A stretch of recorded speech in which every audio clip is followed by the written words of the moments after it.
Buongiorno a tutti cari amici. Mi presento, mi chiamo Cristian Valastro.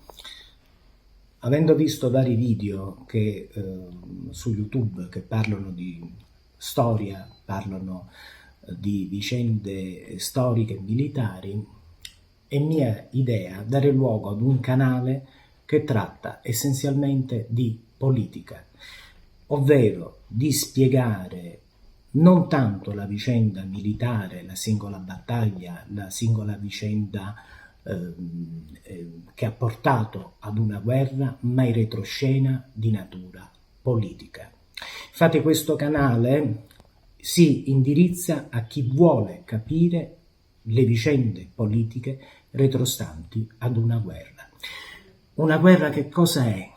È la trasformazione di una vicenda politica che non può essere risolta attraverso mezzi politici. E quindi tale vicenda politica si trasforma in una guerra. Ora noi analizzeremo una questione odierna, a noi nota, che è la vicenda che ha portato alla guerra in Ucraina. Però, prima di iniziare a parlare delle vicende del Maidan e seguenti, è interessante per me esprimere alcune linee programmatiche di quello che è questo canale. Come ho detto, noi ci interesseremo alle questioni politiche.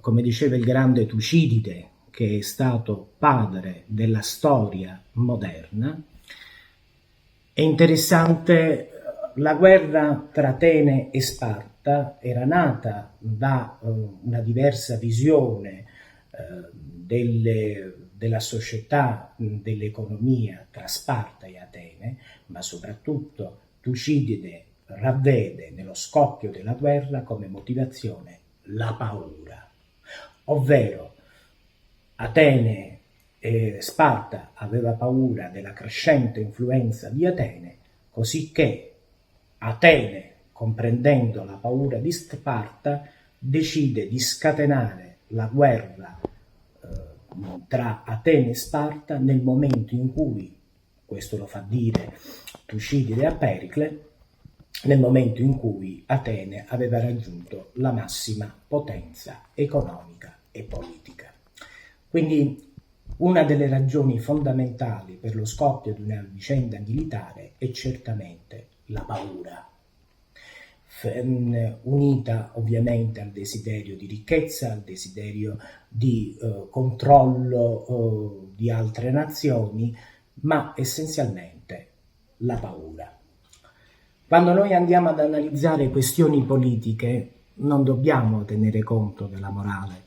Per chi vuole occuparsi di morale è bene che vada a vedere un video che tratta di questioni religiose, non certamente di questioni politiche. Chi si occupa di politica non può occuparsi di morale nella maggioranza dei casi. Infatti noi nella nostra analisi non terremo conto, parlando di morti, feriti, di quello di bombe che esplodono o quant'altro, ma analizzeremo delle vicende di natura politica.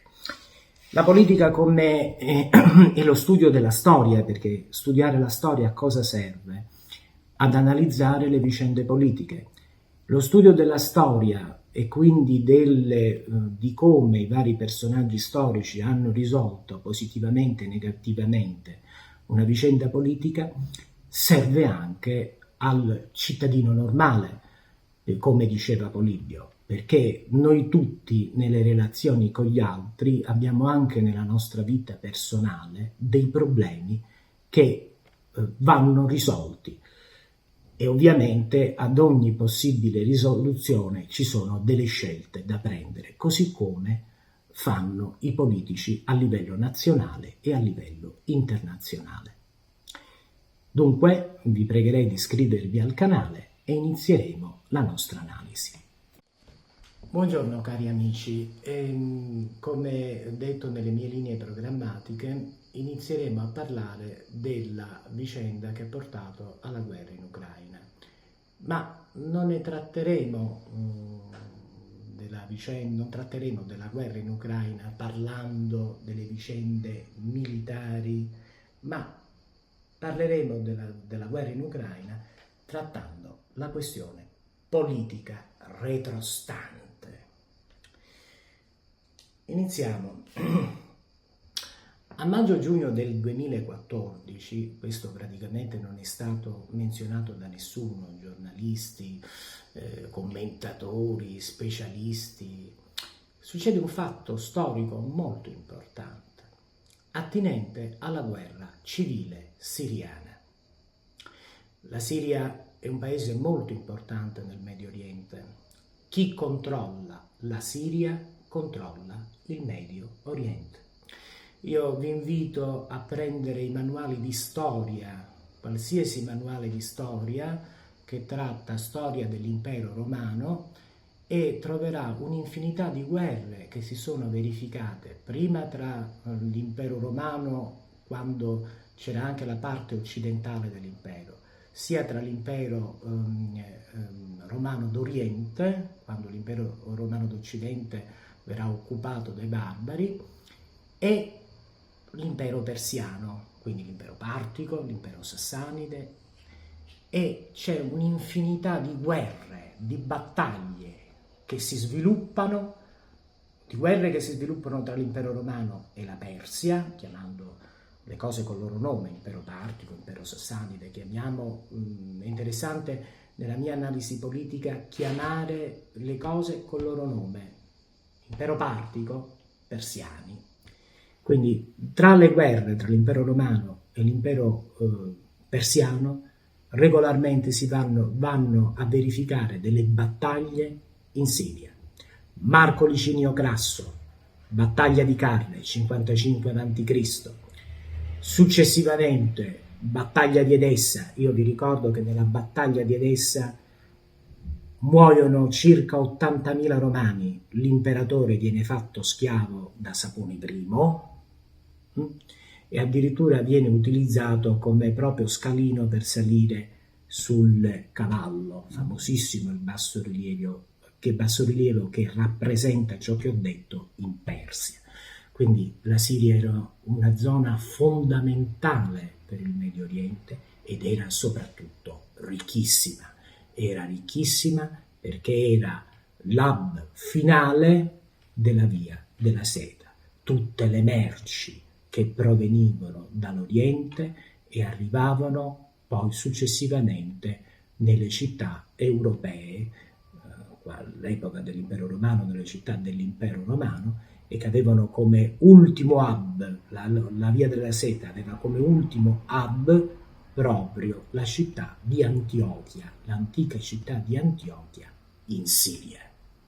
Quindi la Siria è un luogo fondamentale, infatti dalla primavera araba in fondo fino adesso la Siria non ha avuto mai pace e purtroppo credo che ci saranno ulteriori problemi politici e militari per la Siria, perché ripeto, chi controlla la Siria controlla il Medio Oriente. Tra il maggio e il giugno del 2014 succede un fatto molto importante. Il presidente dell'epoca, Assad, viene accusato di crimini di guerra, di aver utilizzato delle armi chimiche contro i propri civili e, basandosi su questo fatto, l'amministrazione americana Obama decide di inviare una flotta per bombardare Damasco. Nel giugno del 2014 Vladimir Putin interviene in difesa di Assad, invia la flotta del Mar Nero, la cui sede militare è il porto di Sebastopoli in Crimea, e tale flotta è l'unica ad avere una portaerea, l'Admiral Kuznetsov, che è l'unica portaerea in forza alla Marina russa. Obama davanti alle coste, ormai con la flotta davanti alle coste della Siria, per tutta una serie di vicende, trovandosi di fronte la flotta russa, decide di non procedere col bombardamento di Damasco. Vladimir Putin si offrirà di smantellare l'arsenale chimico di Assad, eccetera, eccetera. Insomma, quella vicenda politica che stava trasformandosi in una guerra termina nel giugno del 2014.